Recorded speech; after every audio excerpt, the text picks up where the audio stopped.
Well, I'm here today at Edinburgh Elementary School in Montreal West with two brothers who are terrific writers. And I'm here because that's where they went to school. And great school. So I'm with Arjun Basu, who is just released this month his new book called The Reads, and Arjun Basu, who is right now really busy covering the Montreal Canadiens for The Athletic, an amazing website that is owned by the New York Times. So we're here to talk about authors and we're here to talk about writing. So first of all, Arjun, can you tell us about your new book, The Reads? So The Reads is set in Montreal. It's a story about a family who live not too far from where we're sitting. And one summer in 2017, and every member of the family goes through a change that summer and how they handle it. It's a great book, by the way. I read it in like 2 readings. I downloaded it to my phone so that every chance I got on a busy week when I was waiting for a family member to come out of a doctor's appointment, I just was reading it nonstop. Very, very well done. Arjun, you're not an author, but you've been writing for decades. You've covered the Montreal Canadiens for 24 years, but you told us that you almost became an author if the Canadiens had won the 2021 Stanley Cup. Well, no, I wouldn't have been an author. They would have just kind of repackaged my coverage of that run into a book form. But they didn't tell me halfway through, so I did try and shape some of my stories thinking that might wind up in a book one day. But no, I'm super impressed with what my brother's able to do. I don't think in the same terms. I can't think long-term projects really hurt me. I need the immediacy of what I do. But yeah, maybe one day. I hope to one day have the patience and the attention span to actually write a book. That would be. Well, you're covering a team that's got lots of potential down the line, and I suppose if they do win a cup in a couple of years, and you're at every single game, the possibility of doing a book on that would be there. Yes, it would be. It would be. So the ball is in their court. Let's see what happens. The pressure's on Yes, if you want an Arjun Basu book. And would you help your brother write that book? No. No, he has the puck and he can skate right up the ice with it, and he, like he said, we really do think very differently. I would offer him any advice and I would probably read it for him if he asked, but I don't think I'd help him write it. Okay. But I'm ready with the advice. So let's talk about The Reads. You told us it's very interesting how you came up with the idea to write this book. Yeah, so I used to create short stories on Twitter back when Twitter was not so toxic and when it was called Twitter. Really, at the beginning, when it was one of the funniest places in the world, really. And I started writing these short stories in 140 characters, which was the limit at the time. And I noticed that one character kept coming up into the stories because each one was standalone. And I wrote, I think, over 10,000 over the years. And this one character was sort of an office tyrant. He was a terrible, terrible man in the office, sort of like that typical, power tripping senior executive type. And I wondered what he was like at home, because no one can really be that awful all the time. Well, some people can, but I imagined that at home he was actually a nice person, a loving husband, and a good father. And of course I'm making this all up in my head, but I became curious about him, and then I became curious about his family and this duality between work and living. And the story really started from there. And then as I was writing it, I became more interested in the family. So there are really 4 main characters in the book, and they're each the family members. Arjun, at our magnificent library in Cote-Saint-Luc, of course I've been going there since I'm a child. Mm-hmm. I'm sure you've been there too. I have. We've had for years an area, it still exists, where people could go and get a magazine, they could go and get a newspaper and they can read it. But you're writing for The Athletic, which I subscribe to. I have it on my phone, I have it on my iPad, there's a lot of people that come to the library now and they go online and they look for it. So why don't you tell our viewers, what is The Athletic and how could they get to view it? The Athletic is something that started in 2016. Basically 2 guys who were sports fans decided that they weren't getting the type of in-depth reporting that they were looking for out of traditional media. And so they decided to start this thing where they will cover all the major North American sports and try to hire writers that they think would provide that type of coverage, really kind of not typical game recaps and things like that, but more in-depth sort of reporting. And then they went about doing that, and they kind of went city by city, and they started in Chicago, and then they went to Toronto, and then they went to the Bay Area, et cetera, Cleveland, and eventually moved across Canada, across North America. They went to the UK eventually. They're probably the top media outlet covering the English Premier League. We've recently gone more international, covering F1, tennis, golf.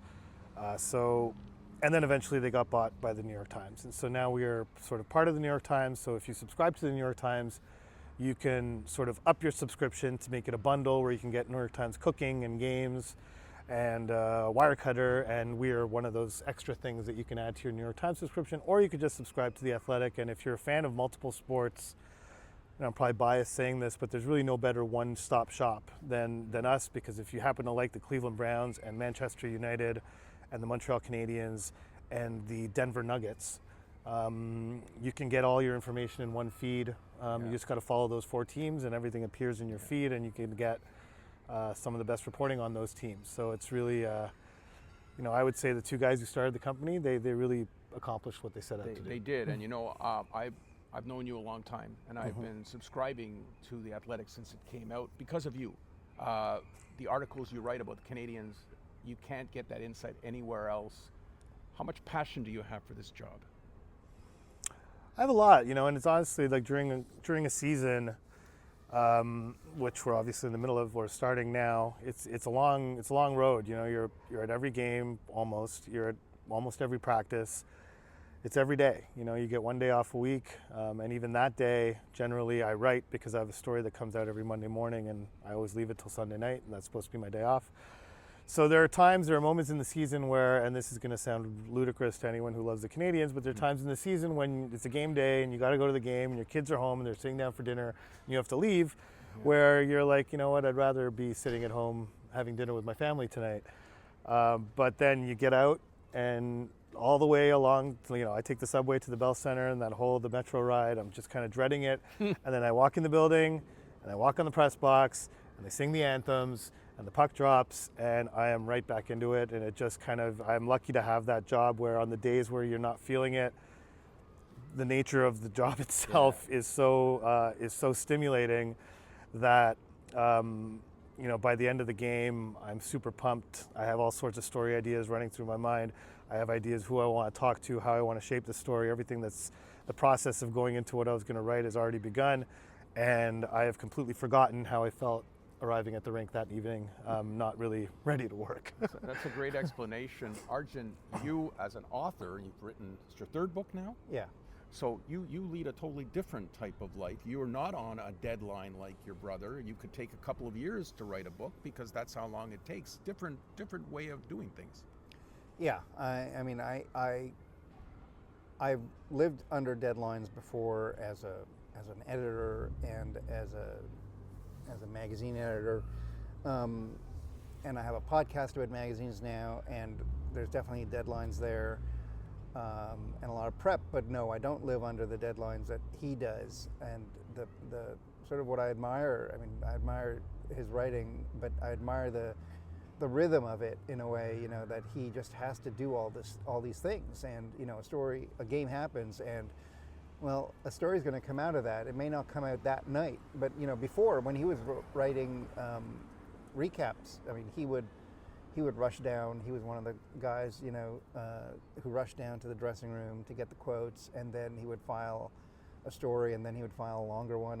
It's just an amazing amount of work. I once was thinking about how many words he's written versus how many words I've written. That's funny. And I'm pretty sure he's written more over the course of his career, because he's been writing about the Canadians since 2000, but he was writing before that as well, and then he wrote in a community paper in the South Shore as a journalist, sort of just honing his chops, and I'm pretty sure he has written, I've probably edited a lot more words than he has, but he has written more words than I have, I'm pretty sure.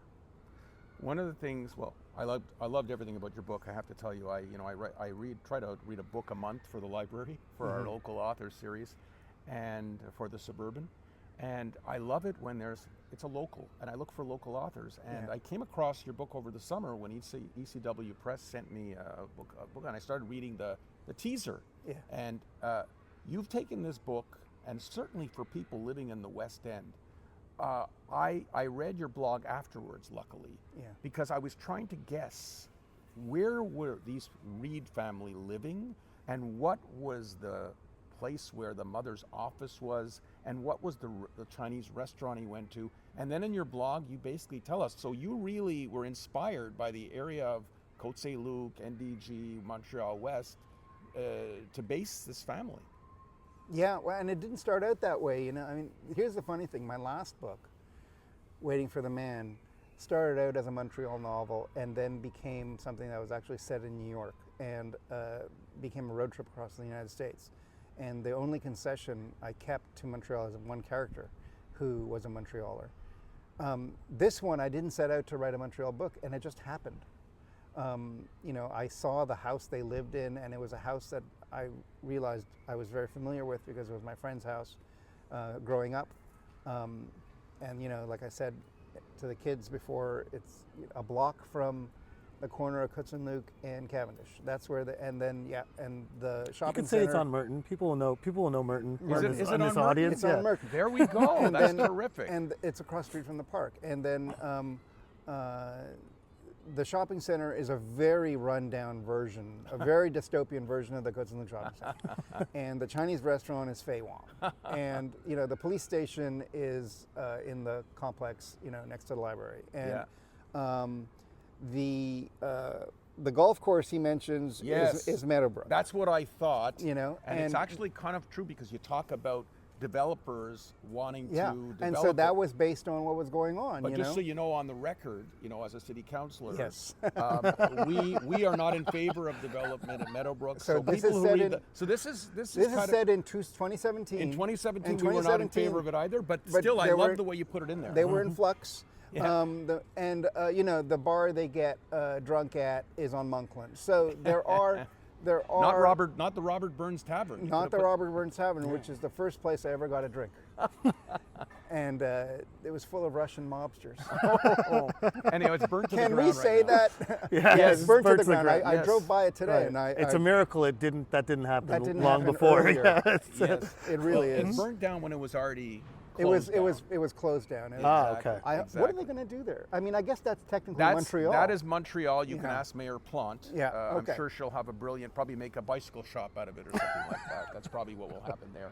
Arpin, you go to all the games, but you don't really focus on writing game stories.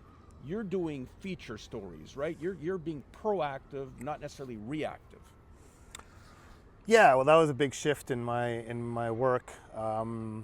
Actually, it's, you know, when I was writing for the NHL, at one point they said, we don't want you to write game recaps. We'd like you to write columns off of games. And so I didn't write off every game. If something warranted it, I would. And that really kind of trained my brain for this job, which I started in 2017. You know, coincidentally, the year the book is set in. Yes. For this job to sort of think in those terms and write off of games and not about games. And so when I say I write off of games, what I mean is there's always something that happened in the game that's referenced in the story. And there's a reason why I'm writing this story on this night after this game happened, but it's not about the game. It's about what a particular player did and what it means for the future going forward. Now, there's going to come a time when the Canadians are relevant, and whether they won or lost the game will be important. And so in those instances, obviously, you do need to write about the game, a playoff game, for instance. And in 2021, I would regularly write about games. But yeah, generally speaking, the season's way too long to write about every single game. And I don't think most readers or fans, most of them watch the game, and if they didn't watch the game, they've seen the highlights. They know what happened in the game. They want to know why it's important and what it means and how it's going to impact what's going to happen tomorrow and the next day. So that's what I try to do. So for a more detailed resume of the book, you can read my story at thesuburban.com. Just go to FYI section and you'll read about the Reeds Great book. Like I have to say, really great book, real page turner. I couldn't put it down. How do people get copies? Well, you go to your bookstore or you go to the library, and they will be there. You go online, any online. So if you use Amazon, you can go there. You can go anywhere, and they will have it. Okay, we'll make sure the Cote-saint-Luc Public Library gets a copy. I'm sure 'Cause I they think will. I think I'm it'll sure be they will. I think it'll be a popular one. Arjun, how do people subscribe to The Athletic?